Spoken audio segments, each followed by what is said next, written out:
అంతర్జాతీయ మహిళా దినోత్సవాన్ని పురస్కరించుకొని ఇవాళ పరేడ్ గ్రౌండ్ వేదికగా మహిళా సదస్సును తెలంగాణ ప్రభుత్వం నిర్వహించనుంది.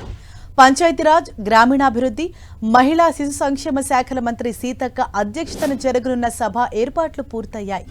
ఈ సభ వేదికగా 1,00,000 మంది మహిళల సమక్షంలో ఇందిరా మహిళా శక్తి మిషన్ 2025ను సీఎం రేవంత్ రెడ్డి ఆవిష్కరించనున్నారు. ఈ మిషన్లో మహిళా సంఘాలు ఈ ఏడాది సాధించిన విజయాలతో పాటు మహిళా సాధికారిత బలోపేతం కోసం ప్రభుత్వం తలపెట్టిన కార్యక్రమాలను పొందుపరిచారు. 32 జిల్లాల నుంచి 1,00,000 మంది మహిళలతో ఈ సభ నిర్వహించనుంది ప్రభుత్వం. ఈ కార్యక్రమానికి డిప్యూటీ సీఎం భట్టి విక్రమార్క, మంత్రులు పొన్నం, ఇతర మంత్రులు హాజరు కానున్నారు. మండల మహిళా సమైక్య సంఘాలచే నడిచే 150 ఆర్టీసీ అద్దె బస్సులను సీఎం, మంత్రులు ప్రారంభిస్తారు. అలాగే మహిళా సంఘాలు ఏర్పాటు చేసిన స్టాళ్లను సందర్శిస్తారు. సీఎం, డిప్యూటీ సీఎం, మంత్రుల ప్రసంగాలు ఉండనున్నాయి.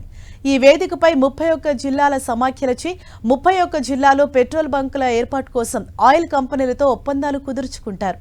మహిళా సంఘాల ద్వారా 64 మెగావాట్ల సోలార్ విద్యుత్ ఉత్పత్తి కేంద్రాల శంకుస్థాపన జరగనున్నాయి. మహిళా సంఘ సభ్యులకు లోన్ బీమా, ప్రమాద బీమా చెక్కులను అందజేస్తారు. మహిళా సంఘాలకు రుణ సదుపాయాన్ని కల్పిస్తూ చెక్కును జిల్లా మహిళా సమాఖ్య అధ్యక్షులకు అందజేస్తారు. జిల్లా మహిళా సమాఖ్య సభ్యులకు యూనిఫామ్ చీరల పంపిణీ కార్యక్రమం ఉంటుంది.